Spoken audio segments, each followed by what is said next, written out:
menanam firman Tuhan.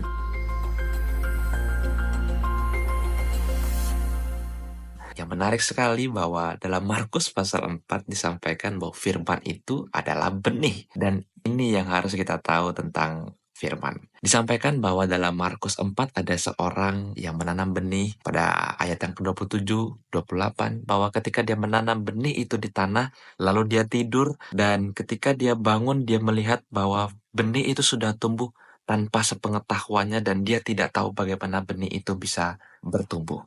Tetapi yang disampaikan dalam pelajaran ini adalah sifat tanah akan selalu memberikan nutrisi kepada apa yang ditanam di dalam tanah itu. Kalau kita menanam firman, maka hati kita akan memberikan sebuah nutrisi untuk firman itu bisa tumbuh. Dan kalau kita menanamkan hal yang jahat, maka hati kita juga akan menutrisi hal yang jahat itu sehingga hal jahat itu akan bisa bertumbuh. Itulah yang akan terjadi dan makanya kita harus hati-hati tentang apa yang kita sedang simpan dalam hati kita.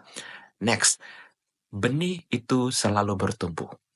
Dan benih itu punya tahapan-tahapan sebelum dia bisa menghasilkan buah atau sebelum kita bisa memanennya. Dan ini prinsip yang harus selalu kita pegang, bahwa benih itu punya tahapan. Yang pertama adalah kita menanamnya, yang kedua kita harus menunggunya, dan yang ketiga kita memanennya. Yang sering kali kita lupakan adalah proses menunggunya. Ingat, dalam Markus pasal 4 ayat yang ke-29 dikatakan benih itu akhirnya menumbuhkan tunas, lalu tunas itu menumbuhkan dahan-dahannya, lalu menumbuhkan daunnya, dan akhirnya itu berbuah. Yesus tidak sedang menjelaskan perumpamaan ini hanya begitu saja, tetapi dia sedang mengajar kita bahwa firman itu sama seperti benih yang tadi, bahwa dia punya tahapan untuk dia bisa bertumbuh menjadi tunas. Setelah itu akan bertumbuh menjadi daun, lalu menjadi dahan, dan akhirnya berbuah. Kita seringkali melupakan masa penantian ini. Dan kita mau segala sesuatu terjadi instan. Dan kita lupa bahwa ada masa penantian dari benih yang kita tanam. Tahukah teman-teman, bambu Cina itu dalam waktu dia bertumbuh selama 3 tahun, dia hanya menghasilkan tinggi seperti ini dan hanya menghasilkan 1 tunas dalam 3 tahun.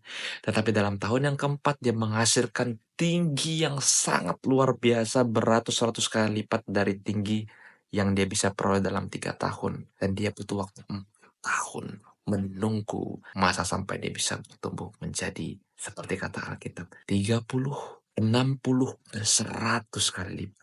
Inilah kenapa kita harus mindful bahwa kita nggak bisa berharap firman itu bisa mengubah sesuatu secara instan. Tetapi dia butuh proses. Dan setiap benih ternyata itu punya masa penantian yang berbeda-beda. Berbeda ketika kita menanam apel, berbeda pula masa penantian kita ketika menanam anggur, dan juga tadi bambu Cina itu. Dan yang kita harus pelajari di sini adalah kita sadar bahwa waktu penantian itu sangat-sangat penting dan tidak bisa dipisahkan. Dan ini warning buat aku. Kenapa? Karena aku sering membatasi waktu untuk benih itu bisa bermanifestasi.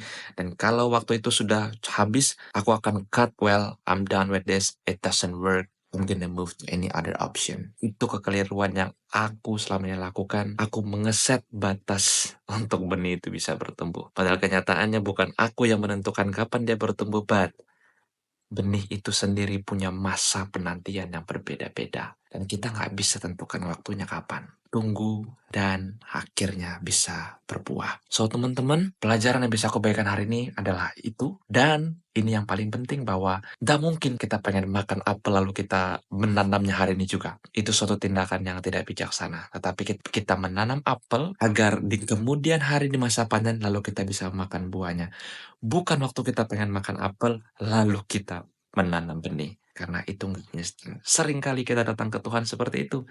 Waktu kita butuh mujizat, waktu kita butuh sesuatu terjadi dalam kehidupan kita karena sekarang terjadi masalahnya, well, itu nggak selalu bekerja seperti itu. Karena ada masa penantian yang harus kita tunggu dan Yesus sendiri yang menyampaikannya buat kita. Aku berharap ini menjadi berkat buat kita semua. Sampai jumpa pada pembelajaran yang selanjutnya yang aku dapatkan dan aku rindu untuk bagikan ke teman-teman untuk pertumbuhan dan perubahan pikiran teman-teman. Metan